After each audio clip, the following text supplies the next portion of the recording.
जय श्री कृष्णा मित्रों। क्या आपको पता है कि स्त्रियां आप सभी से कब तक प्रेम करती हैं? समस्त पत्नियां अपने पति से कब तक प्रेम करती हैं? और स्त्रियां कितनी उम्र तक अपने पतियों से प्रेम करती हैं? मित्रों, आप सभी ने कहीं ना कहीं देखा होगा कि लोग अपनी पुत्री की शादी किसी धनवान घर में ही करते हैं। वह यही सोचते हैं कि मेरी पुत्री जब उस धनवान घर में जाएगी तो अपना एक सुखी जीवन व्यतीत करेगी। परंतु मित्रों, ऐसा कुछ नहीं कहा जा सकता कि उसकी पुत्री एक सुखी जीवन व्यतीत करेगी या दुखी जीवन व्यतीत करेगी। तो मित्रों, आज का प्रसंग बहुत ही रोचकमंद है।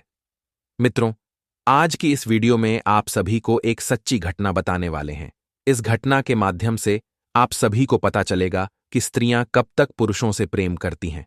मित्रों, आप सभी को पता है कि आज के कलयुग के समय में हमारे सभी पुत्र या पुत्री किसी न किसी से बातें किया करते हैं और जाने अनजाने में किसी न किसी से प्रेम कर बैठते हैं, और दोनों के बीच प्रेम हो जाने के बाद कोई संभव नहीं होता कि उन दोनों की शादी हो जाए।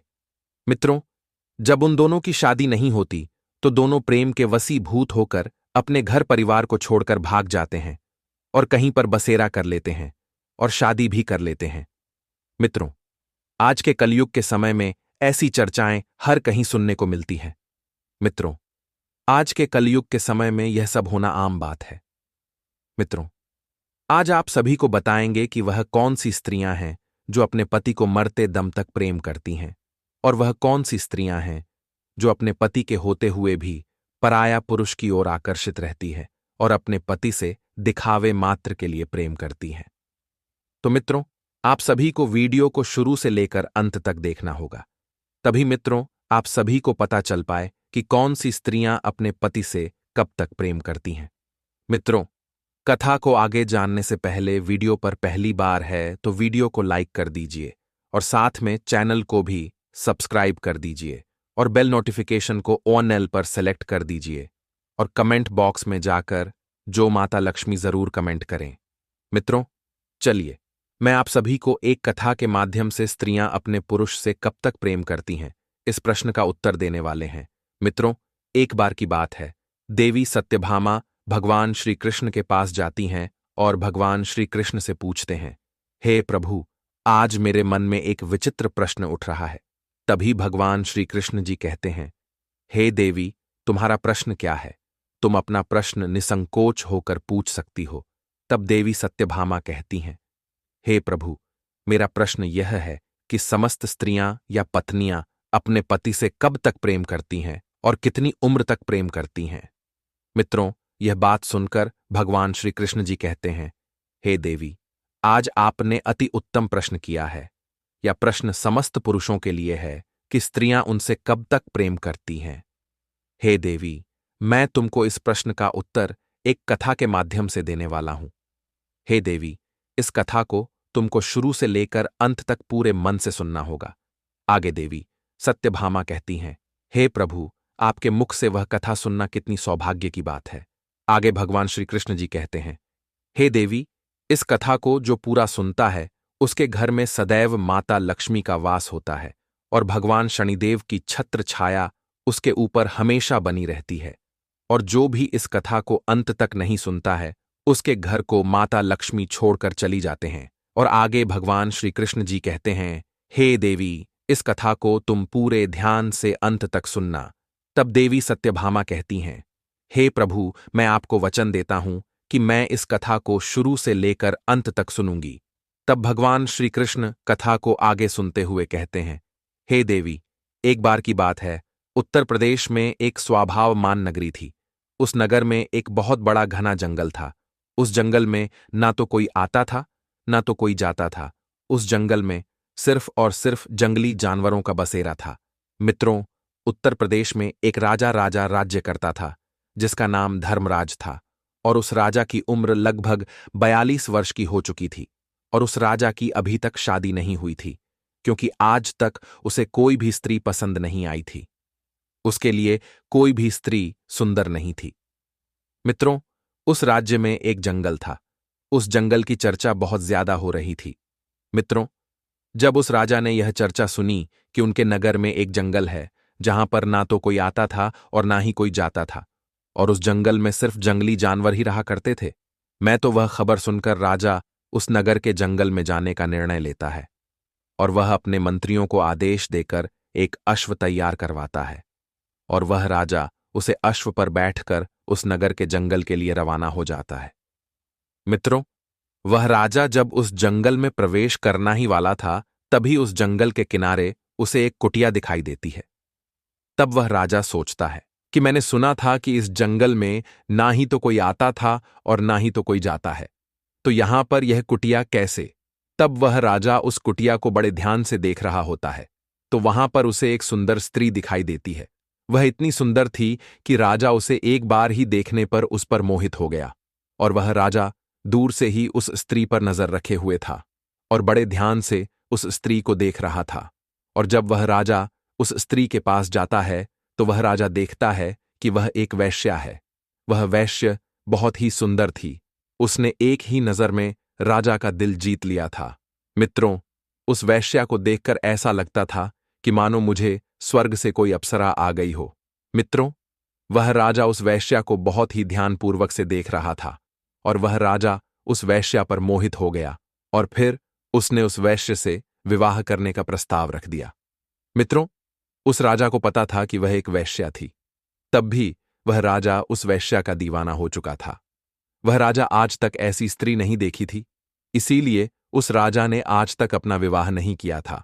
जहां पर 42 वर्ष की उम्र तक अन्य राजाओं की 3-3, 4-4 रानियां हो जाया करती थीं, वहां पर इस राजा ने अभी तक अपना विवाह नहीं किया था। और जब वह राजा उस वैश्या पर मोहित हो गया और विवाह का प्रस्ताव रखने के बाद वह राजा कहता है कि हे देवी, मैं आपके बिना अब एक पल भी नहीं रह सकता हूं, इसलिए हे देवी, आप कृपा करके मुझसे विवाह कर लीजिए। और आगे वह राजा कहता है कि हे देवी, मुझे पूरी तरह से मालूम है कि आप एक वैश्या हैं।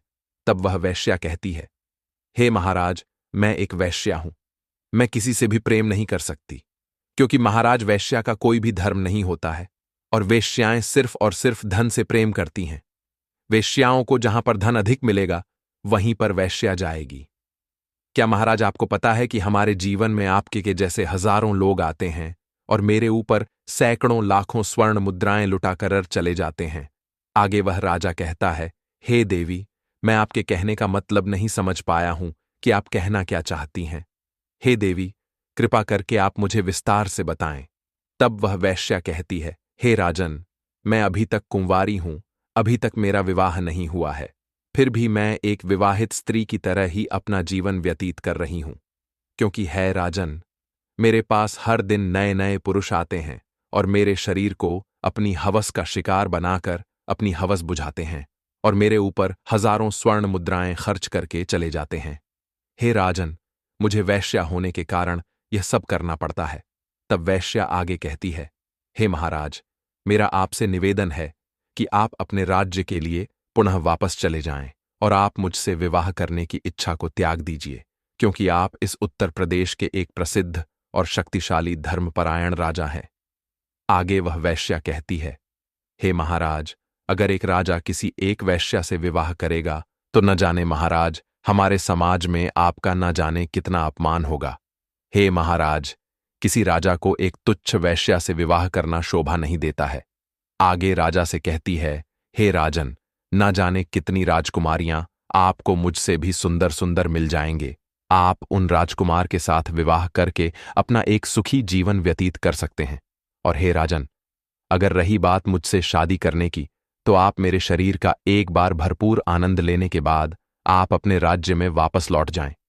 आगे वह राजा कहता है, हे देवी, मैं आपके बारे में सब कुछ जानता हूं, फिर भी मैं आपकी सुंदरता पर मोहित हो चुका हूं। मैं किसी भी हालत में आपसे विवाह करना चाहता हूं। मित्रों, वह राजा उस वैश्या की सुंदरता पर पूरी तरीके से मोहित हो चुका था और उसके प्रेम में अंधा हो चुका था, और उस राजा को अब खुद पर नियंत्रण नहीं हो रहा था।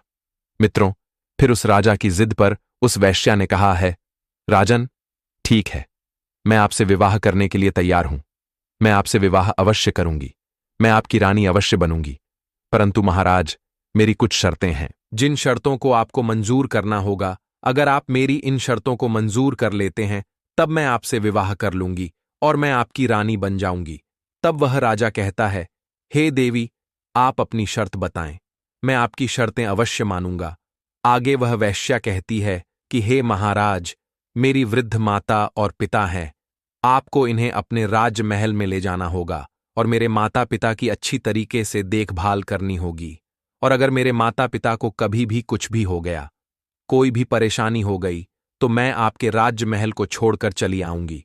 और महाराज, मेरी दूसरी शर्त यह है कि आपके महल में रहकर मैं जो भी करूंगी आप मुझे रोकेंगे नहीं।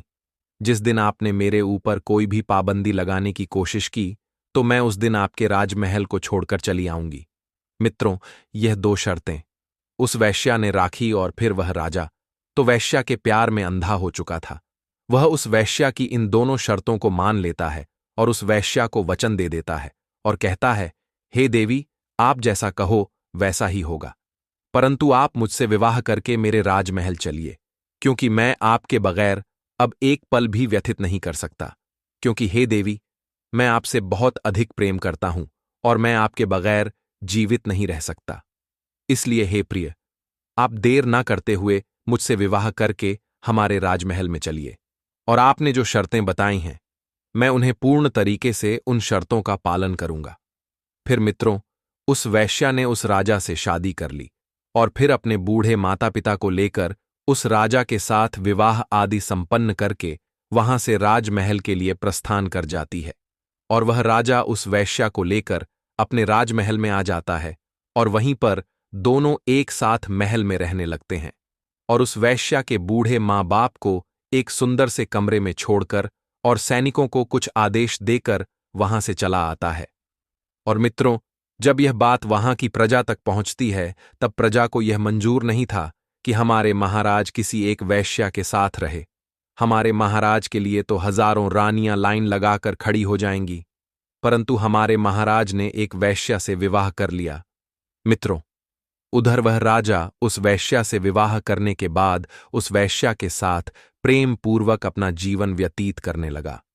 मित्रों, वह राजा अब तो राज दरबार भी लगाना भूल चुका था, क्योंकि मित्रों, वह राजा उस वैश्या के प्यार में इतना अंधा हो चुका था कि वह अपनी पत्नी को छोड़कर कहीं नहीं जाता था। वह राजा दिन और रात अपनी पत्नी के साथ व्यतीत करता था और पूरी प्रजामंत्री गढ़ राजा के इस हरकत से बहुत नाराज थे। मित्रों, अब वह राजा राज दरबार लगाना भूल चुका था। अब प्रजा को कुछ समझ में नहीं आ रहा था और एक मंत्री राजा को बहुत समझता था, परंतु उस मंत्री के समझाने के बाद भी उस राजा को कुछ भी समझ में नहीं आ रहा था। फिर कुछ मंत्रियों ने मिलकर आपस में विचार विमर्श किया और अपने नगर के कुछ सतर्क चोरों को बुलाया और उन चोरों से कहा कि तुम्हें उस वैश्या की बूढ़े माँ बाप की हत्या कर देनी होगी। इसके लिए मैं तुम्हें 5 लाख स्वर्ण मुद्राएं देता हूं। जब उन चोरों ने 5 लाख स्वर्ण मुद्राएं पानी की बात सुनी, तो वह चोर मंत्रियों से बोले कि मंत्री जी, आज आपका काम हो जाएगा। आज रात में मैं उस वैश्या की बूढ़े माता और पिता की हत्या कर दूंगा। तो मित्रों, जैसे से ही आधी रात हो चुकी थी और रात का तीसरा प्रहर चल रहा था, तभी उन चोरों ने छुपते छुपाते राजमहल में प्रवेश किया और उस वैसे के बूढ़े माँ बाप के कक्ष में जा पहुंचे और उन दोनों को मौत के घाट उतारने ही वाले थे। बूढ़े माता पिता जोर जोर से चोर चोर चिल्लाने लगी। तभी उन चोरों ने बिना कोई देरी किए उन दोनों को मारकर वहां से भाग जाते हैं। जब उस वैश्या ने अपने बूढ़े माता पिता की आवाज सुनी, तो उसने महाराज से कहा, हे राजन, लगता है हमारे माता पिता को कोई समस्या है। तब वह वैश्या और राजा धर्मराज उनके माता पिता के कमरे में जाते हैं, तो वहां पर देखते हैं कि उनके माता और पिता की मौत हो चुकी है और मौत करने वाला वहां से भाग गया है। फिर मित्रों, वह राजा उन चोरों को थोड़ा सा देखता है और उनके पीछे पीछे भागने लगता है। वह अपने पूरे महल में उनके पीछे पीछे भागता है। फिर वह चोर उस राज्य महल से निकलकर जंगल की तरफ भाग जाते हैं। फिर वह राजा लौटकर उसी कक्ष में आ जाता है। मित्रों, उस वैश्या ने राजा को उस कक्ष में आया हुआ देखकर उस वैश्या ने महाराज से कहा, महाराज, अब मैं क्या करूं? तब उस राजा ने कहा, हे देवी, मैं अपना वचन हार चुका हूं। हे देवी, मैंने आपको जो वचन दिया था, आपकी जो 2 शर्तें थीं, मैं आपकी उन शर्तों को पूरा नहीं कर पाया। आगे वहां राजा कहता है, हे देवी, मैं तो आपकी शक्ति पूरी नहीं कर पाया हूं। अब आपके मन में जो आए वही करिए। मित्रों, उस वैश्या ने राजा की यह बात सुनकर राजा से कहती है, हे महाराज, ठीक है, मैं अपने शर्त के अनुसार मैं आपके राज्य महल को छोड़कर जा रही हूं। मित्रों, फिर वह वैश्या उस राजा के राज्य महल को छोड़कर अपनी कुटिया की तरफ निकल जाती है। फिर वह राजा उस वैश्या को जाता हुआ देखकर बहुत चिंतित हुआ, परंतु मित्रों, वह राजा अपने शर्तों के अनुसार कुछ कर भी नहीं सकता था। वह राजा उस वैश्या को जाते हुए देख रहा था और उसकी आंखों में आंसू आ चुके थे। फिर मित्रों, वह वैश्या राजमहल से निकल जाती है। मित्रों, राजा की पत्नी वह वैश्या राजमहल को छोड़कर चली गई थी। तो राजा आज सभा लगाई और उस सभा में राजा बड़ी मायूसी के साथ बैठा हुआ था। और जब सभा खत्म हुई तब राजा वहां से चला आया और वह यही सोच रहा था कि अब तो मेरे जीवन में अंधेरा ही अंधेरा है। अब मैं उस वैश्या के बिना कैसे रहूंगा। और वह कहता है, मेरी सबसे कीमती चीज मेरी जिंदगी मुझे छोड़कर चली गई। अब मैं उसके बिना कैसे रह सकता हूं। मित्रों, आप उस राजा को उस वैश्या के प्रेम में इतना अंधा था कि वह ना तो कुछ खाता था और ना ही कुछ पीता था। वह रात भर अपने बिस्तर पर पड़ा होकर उस वैश्या के बारे में सोचा करता था। उसको रात भर नींद नहीं आ रही थी। मित्रों, इसी तरह धीरे धीरे कुछ दिन व्यतीत हुए। मित्रों, अब तो वह राजा पूरे दिन अपने बिस्तर पर पड़ा रहता था और वह मन ही मन सोचता है कि मेरा चयन और सुख सब कुछ मुझसे छीन लिया गया, और कहता है मेरे पास से सब कुछ चला गया। मित्रों, अब वह राजा उस वैश्या के लिए बड़े ही परेशान हो रहा था। मित्रों, अब उस राजा को अपने आप को संभाल नहीं जा रहा था और एक दिन वह अपना अश्व पर बैठकर इस जंगल की तरफ, जहां पर वैश्या की कुटियां थीं, वहां के लिए रवाना हो गया। मित्रों, इधर वह राजा उस वैश्या की कुटिया के पास पहुंचता है और उस वैश्या के सामने जाकर राजा उस वैश्या से कहता है कि हे प्रिय, आप हमारी पत्नी हैं और आपने अपनी शर्त के अनुसार आप हमको छोड़कर चली गई। और है प्रिय, आप जब से मुझे छोड़कर आई हैं तब से मेरा सुख और चयन सब कुछ छीन गया है। अब तो पूरी रात मुझे नींद नहीं आती है। मैं पूरी रात करवटें बदलते रहता हूं, कभी उठकर बैठता हूं तो कभी लेट जाता हूं। हे देवी, मुझे आपकी याद बहुत आती है। मित्रों, वह राजा कहता है, हे प्रिय, आप मेरे साथ राजमहल चलिए, क्योंकि मैं आपसे बहुत अधिक प्रेम करता हूं। राजा की यह बात सुनकर वह अवश्य कहती है, हे राजन, मैं कुछ दिन आपकी पत्नी बनकर आपकी महल में रही और आपको अच्छी तरीके से मालूम है कि मैं एक वैश्या हूं। और हे राजन, आपको अच्छे तरीके से ज्ञान है कि वैश्या का कोई भी धर्म नहीं होता है और वैश्या न जाने कितने लोगों को पति बनती है। वैश्या की जिंदगी में हर रोज नए नए पुरुष आते जाते रहते हैं और वैश्या हर रोज एक नए पुरुष से मिलती रहती है, क्योंकि वैश्या का यही मतलब होता है अपने शरीर को बेचना। वैश्या अपने शरीर को बेचकर अपना पेट पलती है और वैश्या महाराज से कहती है, हे राजन, तुम्हारे जैसे हैं न जाने कितने हवस के पुजारी मेरे द्वारा पर आते रहते हैं और मेरे शरीर का भरपूर आनंद लेते हैं और मुझे हजारों स्वर्ण मुद्राएं देकर यहां से चले जाते हैं। आगे वह वैश्या कहती है, हे राजन, मैं आपकी शर्त के अनुसार आपकी रानी बनकर आपके महल में रही, परंतु आपने मेरी शर्तों को पूरी नहीं कर सके, इसलिए मैं आपकी राज्य महल को छोड़कर चली आई हूं। हे महाराज, अब जिद ना करें, आप वापस अपने महल में चले जाएं। अब मैं पुनः वापस नहीं जा सकती हूं। वैश्या की यह बात सुनकर वह राजा कहता है, हे देवी, मैं आपके बगैर नहीं रह सकता हूं। आगे बाद वैश्या कहती है, हे महाराज, आप हमारे प्रेम में बहुत ही ज्यादा पागल है। यह सब एक महाराज को शोभा नहीं देता, क्योंकि आप महान राजा हैं।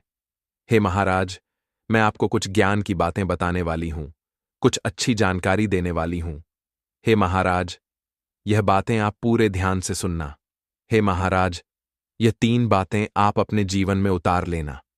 हे महाराज, मेरी पहली बात यह है कि आप जो प्रेम कर रहे हो, यह एक राजा को शोभा नहीं देता कि एक वैश्या से प्रेम करें, उसे अपनी पत्नी बनाए। यह शोभा नहीं देता, क्योंकि वह राजा होता है और एक राजा किसी वैश्या के प्रेम में पागल हो जाए, उसे यह शोभा नहीं देता है। क्योंकि कहते हैं ना, वैश्या का कोई धर्म नहीं होता है। वैश्या तो अपने जीवन में पता नहीं कितने पाप कर देती है। वह न जाने कितने पुरुषों की हवस का शिकार बनती है। हे महाराज, मैं किसी न किसी पुरुष का शिकार रोज बनती हूं। इसलिए महाराज, आप हमारी बदन के लिए बड़े अच्छे तरीके से समझ लीजिए। आप हमारे प्रेम में अंधे ना बने। और वह वैश्या आगे कहती है, महाराज, मेरी दूसरी बात यह है कि मैं एक वैश्या हूं। मेरा कोई धर्म नहीं है, लेकिन समाज स्त्रियों का एक धर्म होता है। समाज की स्त्रियों की एक रीति रिवाज होती है। उन स्त्रियों के साथ आप विवाह करके धर्म का पालन कर सकते हैं। हे राजन, हमारे पौराणिक शास्त्र, वेद शास्त्र कहते हैं कि जो समाज की स्त्रियां होती हैं, नारियां होती हैं, उनका धर्म होता है कि वह अपने पति के साथ में रहे, अपनी पति की सेवा करें, अपने पति को पति परमेश्वर मानकर उनकी हर बातों का पालन करें। समाज की स्त्रियों के लिए सबसे बड़ा देवता उनका पति होता है। हे राजन, उस समाज की स्त्रियों का पति चाहे निर्बल हो या बलहीनता के लिए, उनके पति सबसे बड़ा भगवान होता है। वह स्त्रियां अपने पति को पति परमेश्वर मानती हैं। वह स्त्रियां अपने पति को किसी भी हालत में छोड़कर नहीं जा सकते हैं। और उन समाज की स्त्रियों का यही कर्तव्य होता है कि वह अपने पति की सेवा करें। और हे राजन, यह बात वेश्याओं पर लागू नहीं होती है। हम वैश्या का कोई धर्म नहीं होता है। वैश्या के जीवन में पता नहीं कितने पाप होते हैं, इसलिए वैश्या तो वैश्या ही होती है।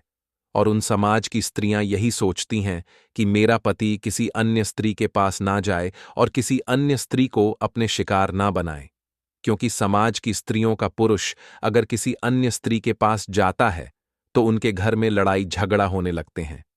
हे राजन, समस्त स्त्रियां यही चाहती हैं कि उसका पुरुष किसी दूसरी स्त्री के हवस का शिकार ना बने, वह किसी दूसरी स्त्री के ऊपर नजर भी ना डाले, क्योंकि उसको जो चाहिए हो वह मैं दे सकती हूं। इसीलिए समाज की स्त्री से विवाह करना चाहिए।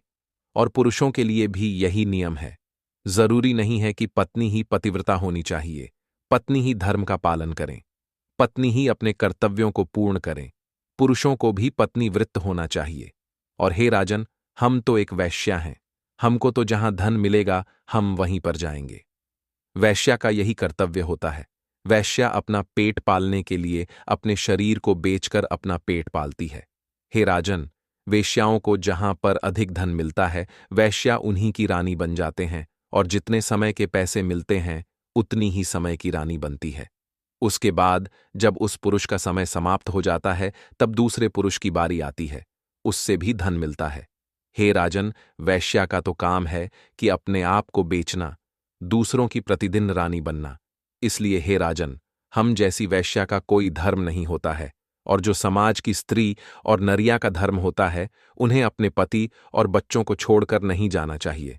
और मान लीजिए, यदि पति के पास धन की कमी है और उस पति के पास पैसे कमाने का कोई जरिया नहीं है, तो पत्नी को अपने पति को छोड़कर नहीं जाना चाहिए।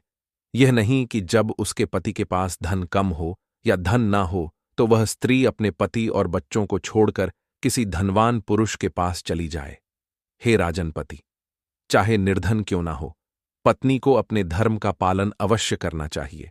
अपने पति के साथ रहना चाहिए, अपने पति की सहायता करनी चाहिए। और ऐसा नहीं कि पति के पास धन नहीं है तो अपने पति को वह स्त्री ताना दे, लड़ाई झगड़ा करें। अगर वह स्त्री अपने निर्धन पति से लड़ाई झगड़ा करेगी तो उसके घर में कभी भी मां लक्ष्मी का वास नहीं होगा और वह और कंगाल होते चले जाएंगे। उनके घर में अगर मां लक्ष्मी आएगी तो उनके घर में मां लक्ष्मी रुक नहीं सकती। एक दरवाजे से आएंगे और दूसरे दरवाजे से तुरंत चली जाएंगे। चाहे जितना दुख हो, पत्नी को हमेशा अपने पति से प्रेम करना चाहिए। और अपने पति को दिलासा देने के लिए पत्नी को हमेशा यही करना चाहिए कि स्वामी, मैं आपके साथ हूं, आप परेशान मत होइए, भगवान की कृपा से सब कुछ ठीक हो जाएगा। और पत्नी को पति के प्रति और पति को पत्नी के प्रति हमेशा आकर्षित रहना चाहिए।